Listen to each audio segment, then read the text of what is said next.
Hello, my TVC kids. How are you guys doing today? Did you have a great week? I hope you did. I'm loving seeing some of you guys and some of you through video.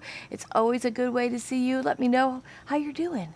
Even if I'm not seeing you on Sundays, if I'm seeing you just on video, let me know how you're doing. I want to know what's going on in your life and how you're enjoying these stories too. Now, remember, if you've missed one of these stories, we're in the book of Exodus, and this is a big, bad story. I'm telling you, the ones we've talked about the last 3 weeks, the story of the plagues in Egypt. So if you've missed any of these, or even missed the very beginning of our Exodus series that we started in August, go back on TVC Kids in Nashville. That's our YouTube channel. It's just for kids, so it's safe. There's no commercials, so you could tell your mommies that it's a good place for you guys to watch it. There's also, daily devotions there. I did over 100 daily devotions last week, or not last week, last year. And so you guys could go back and watch that and, just have some more of the word coming into your heart, even if you're at home. All right. So I'm hoping you guys will do that. But let's get into our story because we're toward the end of these plagues. And so if you guys remember from the last 2 weeks, God had sent Moses back to Egypt to talk to Pharaoh, and Pharaoh had one word to say over and over and over again, right? Moses would say, God says, let my people go. But Pharaoh would say, no. Over and over and over, he would keep saying no. And these people had been through so much. The river had turned to blood. Flies and gnats had come and bitten them. There was hail. There were boils. All kinds of different disasters. All their animals in Egypt died. But yet Pharaoh was still being selfish, being self-serving, wanting those Israelites to stay and serve him, right? Remember, the Israelites were God's people, and they were being treated as slaves, and they were there building for Pharaoh, and he did not want to let the people go. All right, so that's where we're at. We're almost toward the end of this, but see how these last couple of days go. This says, Pharaoh will not give in. Well, that tells you, doesn't it? All right. The Lord commanded Moses, go and talk to Pharaoh. So Moses and Aaron, remember his brother, went to the palace and spoke to Pharaoh boldly and said to him, the Lord said, if you will not let my people go, I will send a plague of locusts. Eek. All right. Now, have you guys ever seen locusts? They're really big and they make a lot of noise and they eat your plants. So let's see what happens. The locusts will fill your houses and eat all the growing things in the fields. Moses did not want to wait for Pharaoh to answer him, so he turned his back, and with his head held high, he walked out of the palace. All right, so Moses, he was kind of done with it, wasn't he? He was just like, I have come to you, and I'm not saying this out of my own voice. I'm coming to you saying this is what the Lord God, the one true God, is saying, and you keep refusing. So he was pretty confident then, just like, I'm going to leave Pharaoh, and you need to listen to God. Pharaoh's servants said to their master, so the servants, they had to live through all these plagues already, right? They said, how long shall this man torment us? Let the people go. Do you not know that Egypt is utterly ruined already? Already, the country of Egypt is just ruined. So many things have happened. Pharaoh said, very well, call them back. And the servants ran after Moses and Aaron, and they told them to come back, for Pharaoh would let his people go. When they returned, Pharaoh said to Moses, you may go, but, there's going to be, you know what, when there's a but in the middle of a question, it's like, it's not going to go the way Moses wants it to go. But who do you want of your people? Moses replied, we all want to go with our young and our old and our sons and our daughters, with our flocks and our herds, for we all want to go out and serve the Lord. Pharaoh insisted, no. Indeed, all of you cannot go. The men may go, and you could leave the rest here. Leave all the women and children and the flocks and the herds. Leave them all. And Moses was like, no. But Pharaoh was too proud to listen to him any longer, and he turned around and he just walked out. You know when you're proud and you just turn your back on someone that you're talking to and just walk out?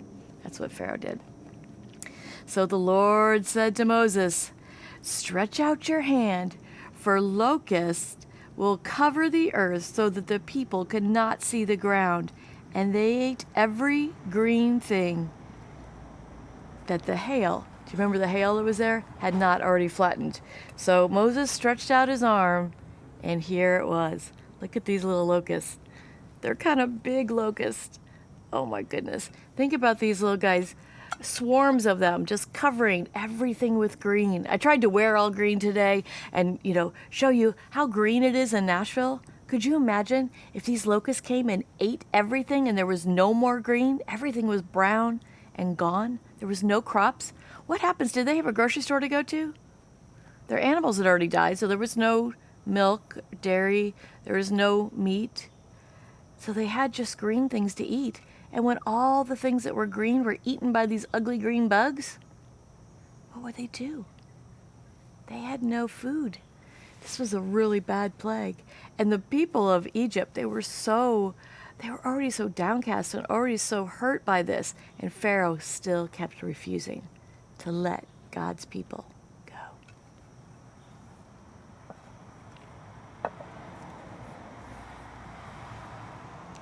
Pharaoh called for Moses once again. It's kind of the thing that repeats over and over, doesn't it? He called for Moses, and he was very humble this time, and said, I have sinned against you, against your Lord. Now I pray you forgive me only this once, and entreat your Lord to take this death away. Moses prayed to the Lord. The Lord brought a strong west wind and carried all of the locusts into the Red Sea. So he didn't move them somewhere else to eat, right? He moved them all into the Red Sea so they would die and they would not hurt anyone else. But Pharaoh would still not let the children of God go. Once more the Lord spoke to Moses, stretch out your hand toward the heaven, and there will be darkness over all of the land of Egypt. So close your eyes really, really tight.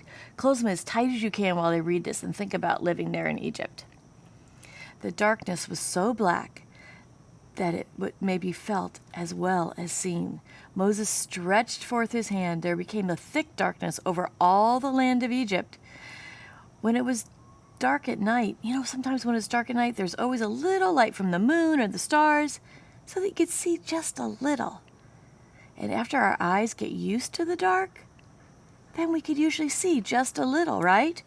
But this Egyptian darkness was without a single ray of light. No matter how long the people stared, they could not see anything.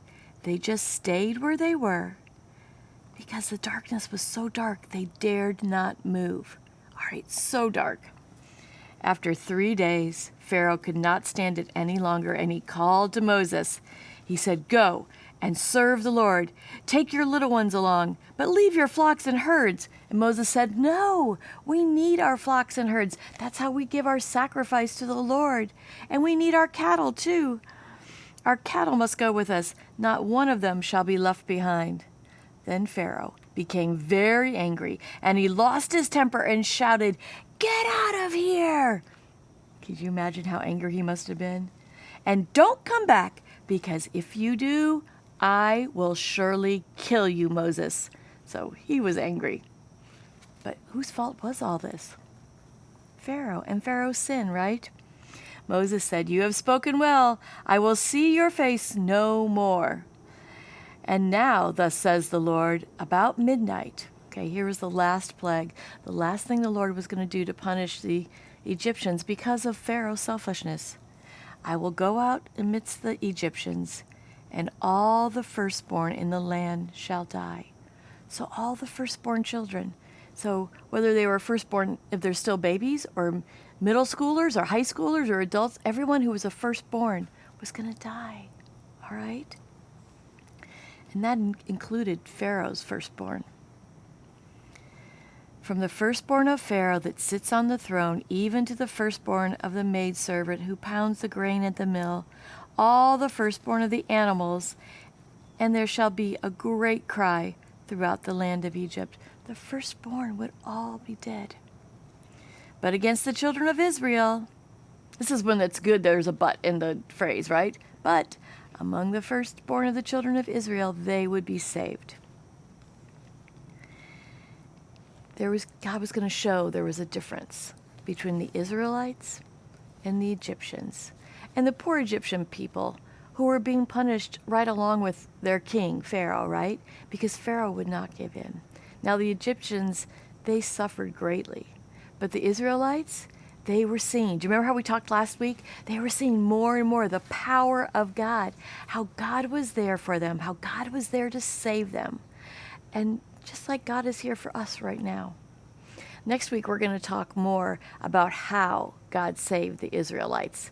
It's an event called Passover. You might have heard of that. And the Jewish people still celebrate Passover. It's a way to remember what God did, what a mighty God did in this time to save those people. So 2 things to think about this week. How many times did it take Pharaoh to be taught a lesson, to be given these huge plagues, to be punished? How many times did it take him to finally believe and honor what God is saying? And do you think he's going to keep his word? We'll see about that next week too. But how many times does it take us to learn a lesson? How many times do we have to be told by our parents or told by God? No, how many times do we do the wrong thing before we finally take away our selfishness and do the right thing? All right, think about that, you guys. I have to think about that too. Am I being selfish? Am I doing things the way I want to do them, or am I doing things the way God asked me to do them?